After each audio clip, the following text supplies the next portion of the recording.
Hola, bienvenidos nuevamente a Desde la Mirada Weisberg. El tema que voy a tratar hoy está vinculado, aunque indirectamente, con lo que ya había hablado la vez pasada del conflicto ruso-ucraniano, más de una invasión rusa de Ucrania, y que ha tenido, como sabemos, toda una serie de efectos en todo el mundo. Probablemente todos saben, y si no les cuento, que la semana pasada visitó el presidente de los Estados Unidos, Joe Biden, el Medio Oriente.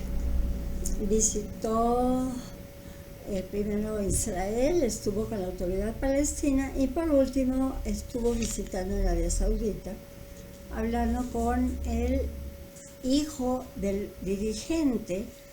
El hijo es el príncipe Mohammed bin Salman, y se trataron temas que tienen que ver, entre otras cosas, con el acuerdo firmado desde hace tiempo y que luego se suspendió debido a Trump, sobre el desarrollo nuclear que estaba llevando a cabo Irán.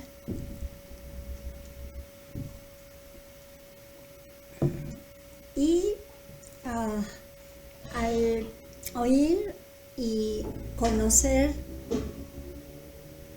lo que se dice, que no necesariamente es la realidad de lo que hablaron, pensé en el conflicto tan fuerte que existe entre Arabia Saudita e Irán, y que se menciona, por ejemplo, cuando se fueron los gringos de Afganistán, de que los talibanes ya habían tomado de nuevo el poder y que eran sunitas. Y me quedé pensando que a lo mejor no todos saben qué es eso de sunitas y qué es eso de que Irán sea chiita. Y entonces me he tomado la libertad el día de hoy de platicarles precisamente de los chiitas y los sunitas, que son dos sectas religiosas de los musulmanes, que yo no sé hasta dónde se puede decir que son árabes y hasta dónde son musulmanes, porque en la actualidad hay muchísimos musulmanes que no son árabes. Por ejemplo, en Indonesia es donde hay la mayor población musulmana del mundo, y pues no son árabes.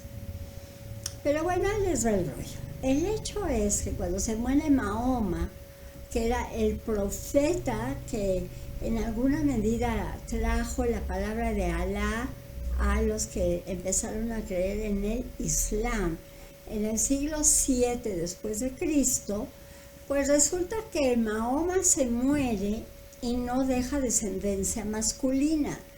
Él solo dejó una hija. Tenía 2 hijos varones, pero murieron a edad muy temprana.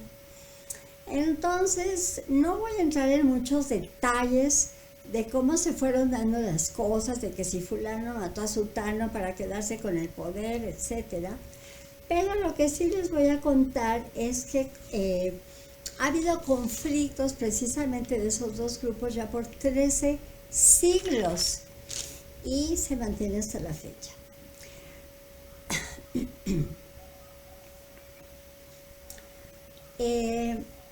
La gran diferencia que se da entre sunitas y chiitas viene de cuando uno toma el poder, deja a otro, que mueren, y acaban siendo dos grupos con actitudes religiosas diferentes. Los chiitas mantienen una relación religiosa vinculada a una cuestión política, mientras que los sunitas, que es Arabia Saudita, su concepto del Islam y de la religión es que el individuo, el musulmán, tiene una relación directa con Alá y no necesita de intermediarios, y es una cuestión meramente religiosa. Esto quiere decir que para los chiitas hay lo que podríamos llamar sacerdotes o intermediarios, digamos, que son los ayatolas. Y precisamente consideran que en alguna medida uno de sus imanes, el imán es, digamos, el gran sacerdote de los chiitas, que se llamaba Mahdi, que fue su 12º líder y que desapareció milagrosamente, y esperan algo así como mesiánicamente que regrese y que en un momento dado ya va a haber una relación directa entre los chiitas y Alá. Y resulta que, como les decía, este imán o sacerdote también tiene toda una serie de elementos de injerencia, llamémoslo así, con las cuestiones políticas, lo cual no sucede, como ya les dije, con los chiitas. A partir de 1979, cuando llega al poder en Irán el ayatollah Khomeini, que es cuando se empieza a marcar la expansión de Irán, que tiene su población chiita. Déjenme, como paréntesis, debía haberlo dicho antes, la población sunita en el mundo es el 90% de la población musulmana, mientras que los chiitas son únicamente el 10%. Sin embargo, repito, a partir de 1979, que expulsan al Shah de Irán y queda en el poder el ayatollah Khomeini, empiezan a tener mucho mayor poder dentro de Irán, que es chiita, los ayatolás o sacerdotes, que, como digo, también intervienen en las cuestiones políticas.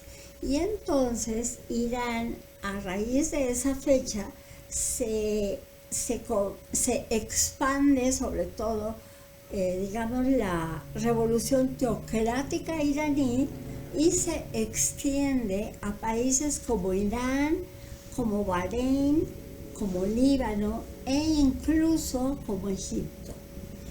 Y es entonces que se convulsionó, digamos, la región del Medio Oriente, y creció más todavía la oposición entre chiitas y sunitas. Y se da un componente más fuerte de identidad hacia la cuestión religiosa, digamos, que nacional. Esto quiere decir que el musulmán chiita está más vinculado con su religión, aunque está metido con la política, que con su nacionalidad iraní o egipcia o libanesa, ¿sí? Lo mismo pasa con respecto a los sunitas. Entonces, repito, y si te haces bolas... No estoy... porque como son muy parecidas, chiita, parece que estoy cantando una canción de cuna, pero bueno. Arabia Saudita, sunita. Irán, chiita. Surge un terrible conflicto en el 2011 porque había un imán.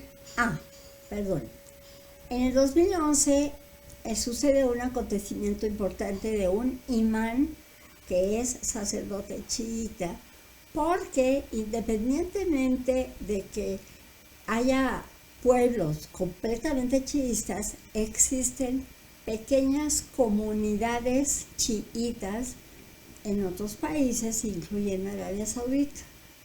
Y resulta que en el 2011 había un imán, o sea, un sacerdote de los chiítas, que se llamaba Nimr al-Nimr, que era un clérigo que se declaraba en contra del gobierno de Arabia Saudita y vivía en Arabia Saudita. Entonces, para el gobierno saudita, este señor se convierte en un revolucionario que les está armando bronca y lo condenan a muerte junto con otros 47 individuos que estaban juntos con él. Y ya se pueden imaginar la bronca, porque en ese momento Irán, muy resentido porque le asesinan a un sacerdote, rompe relaciones diplomáticas con Arabia Saudita. Quiero hacer notar que en Arabia Saudita están los dos lugares sagrados más importantes del Islam.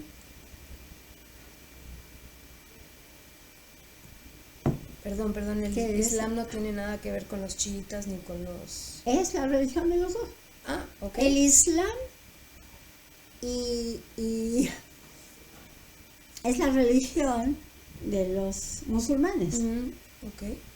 Entonces resulta que como había ya esa rotura de relaciones diplomáticas y como les decía, en los lugares santos más importantes del Islam, o sea, los musulmanes que son chiitas y sunitas, están en Arabia Saudita.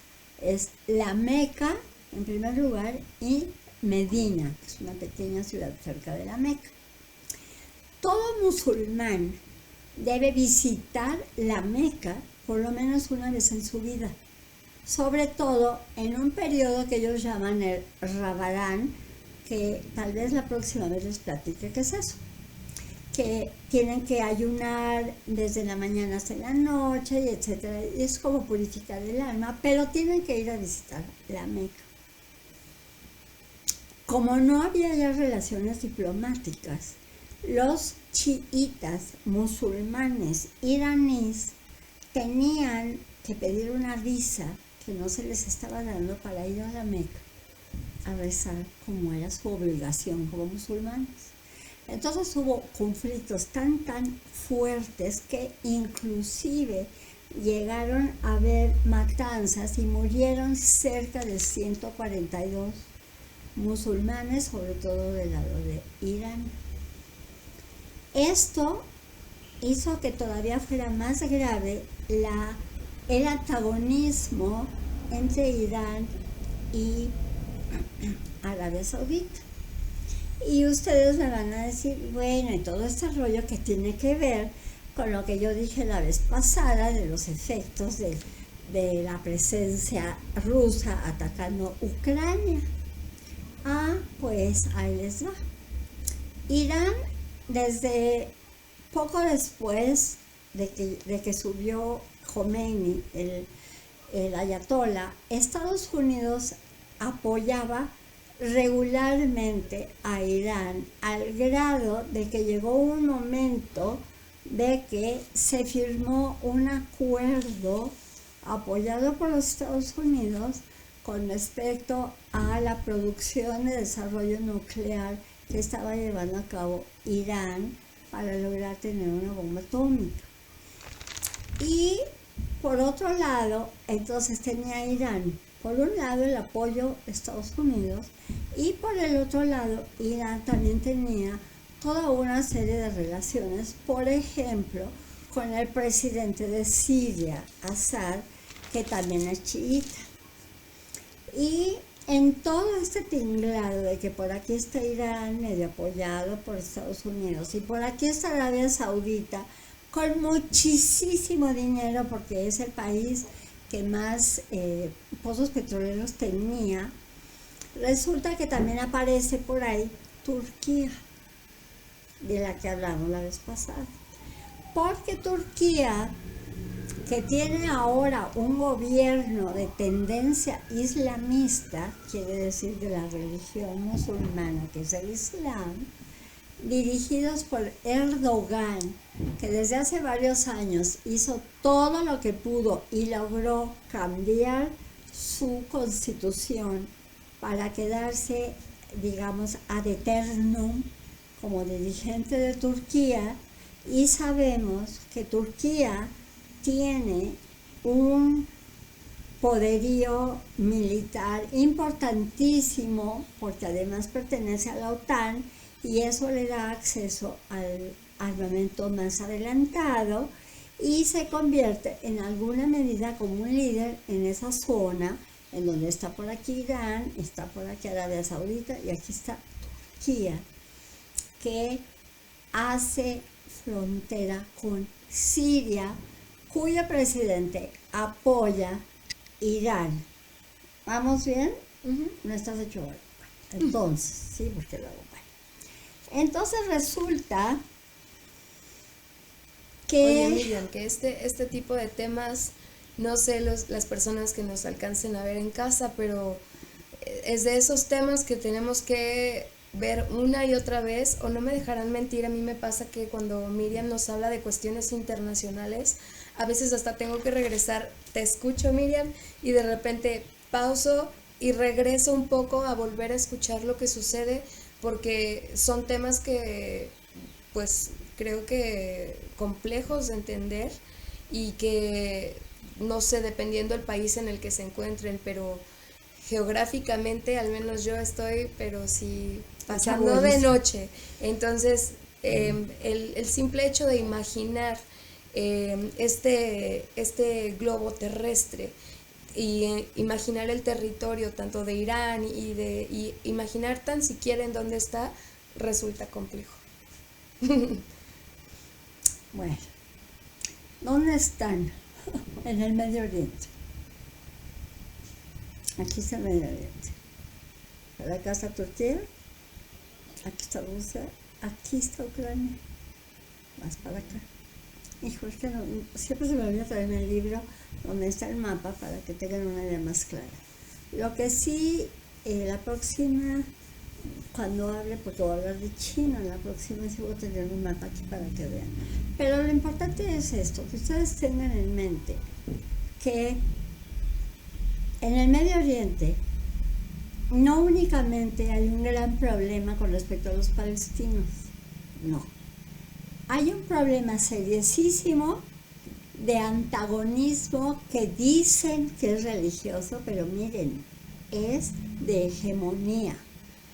Irán quiere dominar la zona, Arabia Saudita quiere dominar la zona y todos ellos, locos, quieren regresar a tener un califato como el que tenía Mahoma. A ver, Mahoma existe en el siglo VII, como que ya ha habido algo de desarrollo, ¿verdad? Entonces ya han cambiado las cosas. Bueno, y entonces, además de Irán y Arabia Saudita, está Turquía, que Turquía tiene toda una serie de elementos adicionales, también por su lugar geográfico, en el que tiene la posibilidad de influir hacia Rusia, por un lado, hacia Europa por pertenecer a la OTAN. Ahí sí no me diga, ya hablamos de la OTAN, ya hablamos del Pacto de Varsovia, ahora sí, sí, les quedó duda, pues mensajito y yo con mucho gusto se los aclaro. Pero me pareció importante porque yo tengo 8 años de dar pláticas en las universidades y definitivamente, básicamente he hablado de la formación del Estado de Israel, su desarrollo, el problema con los palestinos, y no podemos dejar de lado las intervenciones de Irán y de Arabia Saudita, sobre todo a raíz de Trump. Otra vez viene Trump a colación, a él les va.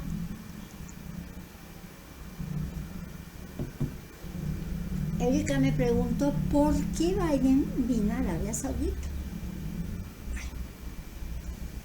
Probablemente la verdad no se acuerde, pero cuando Trump fue presidente de los Estados Unidos, el primer viaje que realizó fue a Arabia Saudita, luego a Israel, luego a la Autoridad Palestina y luego visitó al Papa. ¿Qué pasó en Arabia Saudita? Pues ni más ni menos que se firmó un contrato de venta de armamento de Estados Unidos a Arabia Saudita por muchos millones de dólares y que se iba a ir surtiendo en el transcurso de 10 años. ¿Sí? Esto fue cuando iniciaba su presidencia Trump, que duró 4 años. Y que el güerito loco, no voy a decir palabrotas, pensó, como me van a reelegir, son los 8 años y todo va a seguir marchando bien. Le falló. Y entonces, obviamente, hay una serie de cuestiones por ahí perdidas en el silencio y la confidencialidad que rodea a todo gran dirigente y a la política real, que ni tenemos idea ni sabemos, pero que aquí estamos presumiendo que somos expertos. Y supuestamente yo deduzco que uno de los temas que debió tratar Biden con Arabia Saudita fue ese contrato. Sin embargo, lo que se alega es que Biden quería pedirle a Arabia Saudita que produzca más petróleo para que el precio del petróleo, mundialmente hablando, baje. Y se supone que si baja el precio del petróleo, en alguna medida va a bajar también la inflación de la que ya hablamos, y repito que es cuando sube indiscriminadamente el precio de los productos. Por otro lado, se dice, yo no recuerdo el nombre de este escritor, periodista saudí que tenía nacionalidad europea o gringa, al que asesinaron supuestamente este príncipe en el consulado de Arabia Saudita en Damasco. Y entonces, depende del periódico que lean, por eso le digo que los medios de comunicación, bueno, porque yo ayer tenía aquí en Reforma y aquí en Excelsior. Aquí en Reforma hablaba del petróleo de Arabia, de Tacataca, y el Excelsior una página entera donde decían que Biden estaba regañando al príncipe saudí de lo que había sucedido con este individuo al que asesinaron en el consulado de Arabia Saudita en Damasco, y que no iba a volver a permitir que sucediera una cosa así, porque iba totalmente en contra de los derechos humanos. Y entonces saca hace la manga el príncipe saudí y le dice, espérate güey, porque ustedes también mataron, y da el nombre que ahorita no recuerdo, de otro personaje, periodista además. Entonces, cuando de derechos humanos se habla, la verdad, que mejor nos callemos todos, porque todos tenemos con lo que nos pisan, ¿cierto? Pero entonces, regresando a todo este rollo, menciono la importancia del conflicto que se da entre Irán y Arabia Saudita, porque tiene consecuencias tanto en su zona de influencia como en el mundo, porque ambos producen petróleo, porque ambos tienen un nivel de armamento determinado, porque si bien Arabia Saudita no tiene una bomba atómica, Irán sí la tiene toda otra serie de recursos que le permite tener la fuerza suficiente como para tener un poco en jaque cada uno al otro, como para lo que llamamos estate quietos, ¿no? Y todo eso deriva en que las consecuencias de este conflicto, al igual que las consecuencias de la participación de Turquía, tanto en esta zona, sobre todo en Siria, recuerden la bronca con los kurdos, que para Turquía los kurdos son terroristas, y hay kurdos que residen en Siria, que es una zona de influencia de Irán. Entonces, es todo un tinglado, un entretejido que no podemos dejar de lado, cuando se está hablando de los conflictos internacionales, que la consecuencia es, nos guste o no, que en México ahora tengamos una inflación de cerca del 8%. ¿Qué quiere decir eso? Que nuestro peso, si antes comprábamos con un peso 5 tortillas, ahora difícilmente con un peso compramos una. Eso es a lo que me quería referir, porque creo que el saber, además de que no hace daño, puede llevarlos a mejores situaciones, ¿cierto? Totalmente de acuerdo. Me surgen ahorita dos preguntas que me gustaría lanzar al aire para todos los que nos ven, y quien tenga la oportunidad de responder su punto de vista, nosotros con mucho gusto escucharemos. Y yo, Erika, personalmente creo que parte de la evolución histórica y de conciencia del hombre ha sido la capacidad de dividir el Estado de la religión. ¿Ustedes qué opinan? ¿Que quien es el sacerdote debe de hacerse cargo también de la cuestión política, o que de verdad debe haber una separación entre estas dos estructuras importantes para una sociedad? No sé, para ti, Miriam, ¿tú qué piensas? Me ganaste, te iba a preguntar yo a ti. Ah, ¿en serio? Pues creo que para mí sí lo considero una evolución del hombre, el que haya tenido la capacidad de dividirlos, y que yo, como persona que mi cosmopercepción es anahuaca o tiene que ver con la cultura tolteca, de acuerdo con los códices y la manera en la que vivieron nuestros antepasados, era esa.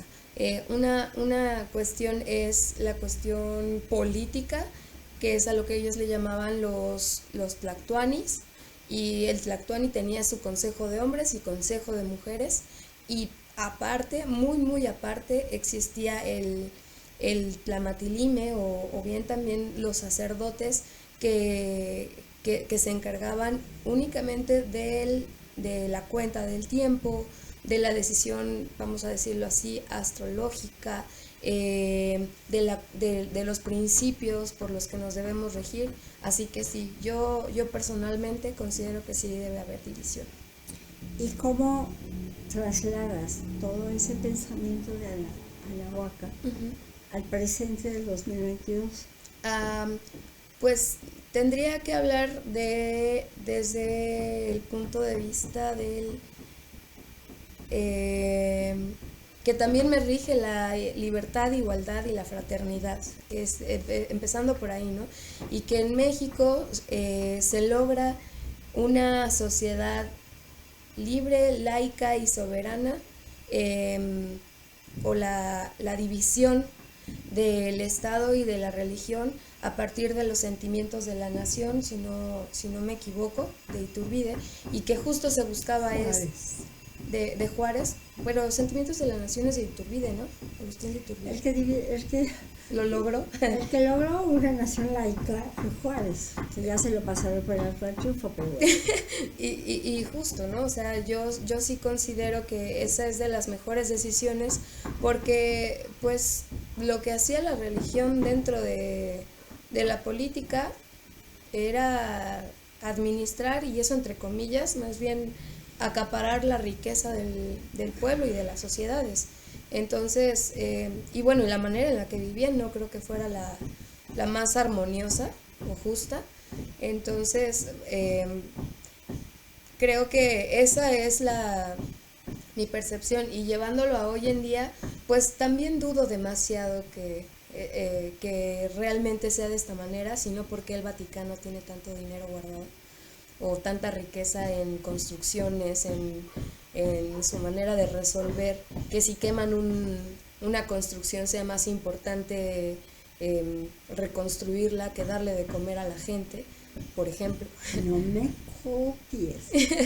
Bueno, no me está copiando, está aprendiendo. Y pues eso, yo sí considero que la humanidad, ante la evolución que debemos de buscar, pues es respetar la religión de cada persona y que no nos lleve ningún conflicto este tipo de principios, porque hoy en día yo tengo mis principios, Miriam tiene los suyos, y es hermoso a veces platicar y ver que dentro de tanta diferencia se encuentra una sola cosa, que es la unión de los humanos a través de un comportamiento armonioso.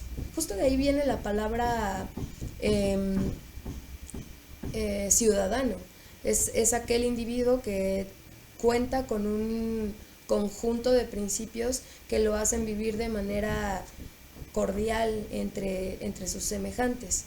Entonces, pues independientemente de nuestras ideologías, es importante que separemos esto de la administración legal y económica de un país. Política. Bueno, tú me preguntas a mí, ¿por qué estamos aquí sentadas? ¿Cuál fue la frase que te llamó la atención? 2. Al que le duela que se sobe. y que Miriam diría, yo puedo ser mexicana, puedo ser tantas cosas, pero no me bajan de pinche judía. Entonces, dije, es esa. A mí no me tienes que preguntar, porque yo vivo esa no separación entre lo que es la nacionalidad, que mi nacionalidad es mexicana, y mi tradición, porque ni siquiera pueden saber si soy religiosa o no, de antecedentes judíos. Entonces, realmente, eso es un hecho que se vive mundialmente y que además cualquiera de los dos, ya sea utilizar la política, utilizar la religión, utilizar el pensamiento, lamentablemente para la mayoría de los seres humanos el objetivo es el control de los que no pueden defenderse. Y cuando digo no pueden defenderse, me niego a aceptar que es porque son pobres, sino porque son ignorantes o porque son, ¿cómo se me fue ahorita la palabra? No reaccionan, no tienen el interés, la inquietud, son como indiferentes y conformistas. Entonces, lo que no podemos permitir, y es lo que dije la vez para alzar la voz, y lo vuelvo a decir, es que tenemos que alzar la voz.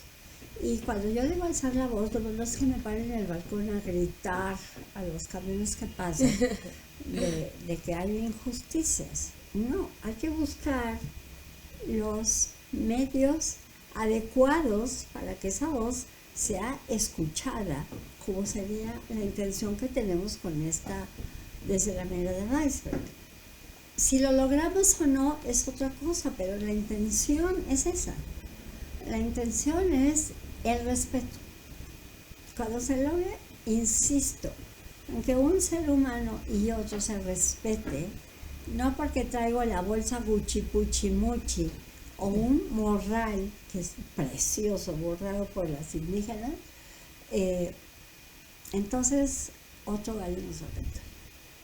Total.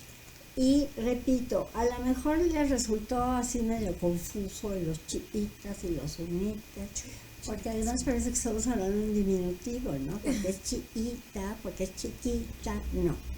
Así son los chiíes y suníes, pónganle como quieran, pero el conflicto está por eso.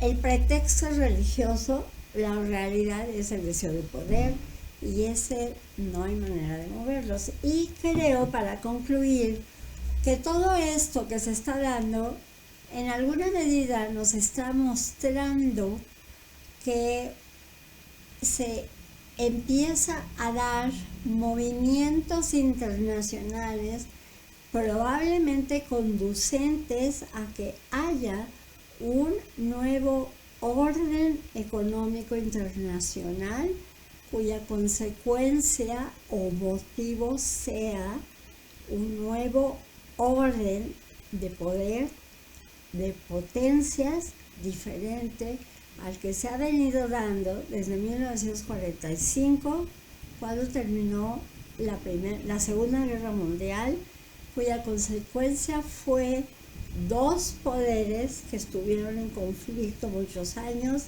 hasta que uno de ellos cayó, el otro permaneció. ¿Hasta cuándo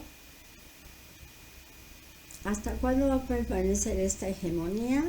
¿Y hasta cuándo vienen surgiendo otras que tal vez logren, ojalá y no, pero logren imponer su hegemonía y hablar como nos toca? Ay, pues, compartiendo la idea que nos contemplas, Miriam, me hiciste pensar mucho, obviamente, ¿no? Yo no soy internacionalista ni economista, pero soy psicóloga. Y dentro de la profesión que he decidido que me rija hasta ahorita, comencé a pensar respecto al cerebro reptiliano, ¿no? Y esta necesidad que tenemos como para vivir en resistencia, pues ¿para qué necesitas un arma, no? ¿En qué lugar un arma? ¿En qué lugar estás viviendo como para que tu mayor deseo de material sea obtener un arma? Esto quiere decir que se vive constantemente a la defensiva. ¿Y quiénes están creando? ¿Quiénes en esta cúpula de poder a través de los medios masivos nos están creando y recreando a partir de una perspectiva de estar a la defensiva? Entonces, pensar en un futuro armonioso es complejo cuando todos están encargando de hacer armas cada vez masivas. Qué miedo. No bueno, todos. No todos, pero Muchos. al menos sí los países que tienen más economía, que pues tienen cierto poder sobre el mundo. Es su manera de recoger sus Barbies, ¿no? Porque sí, bueno, yo ya aquí utilizando jerga, pero se pelean y dicen, sí, pues si te metes conmigo yo tengo un arma mejor que la tuya. Y desde que, y ahorita regreso también un poco a la idea de nuestros ancestros, que cuando llegan a distintas partes de México a invadir, muchas de las comunidades, por ejemplo, en Oaxaca, en Yucatán, les dijeron, a ver, espera, yo no tengo la capacidad que tú tienes para matarme, así que dime qué es lo que necesitas, no necesito que pelear contigo, ya me di cuenta que eres más fuerte. ¿Qué podemos, no? ¿Qué podría estar en nuestras manos?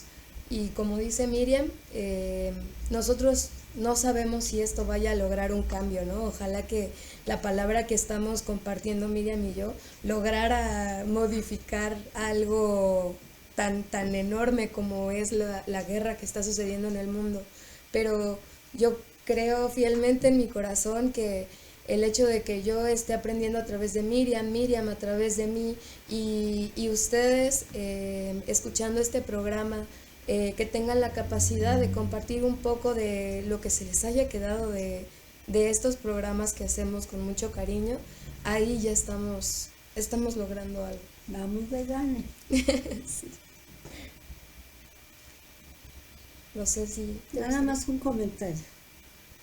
Desde hace muchos videos insistí en que los países, los partidos, los organismos, las asociaciones, las instituciones son entes abstractos que están formados por personas.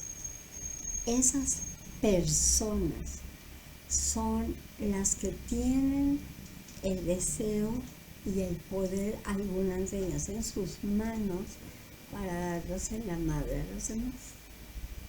Esos 4 millones de personas que forman la cúpula del poder son los que están determinando no solamente la conducta del país al que pertenecen, la región a la que pertenecen o la religión que sienten, sino del resto de la humanidad. Entonces, hablemos de personas y hablemos con las personas. Y hasta aquí la dejamos. Gracias. Y las personas nos callamos, nos despedimos y les mandamos un fuerte abrazo. Cualquier duda, insisto, por favor, háganosla saber. Yo con mucho gusto, y Erika también, trataremos de resolvérselas. Gracias, hasta la próxima. Hasta entonces.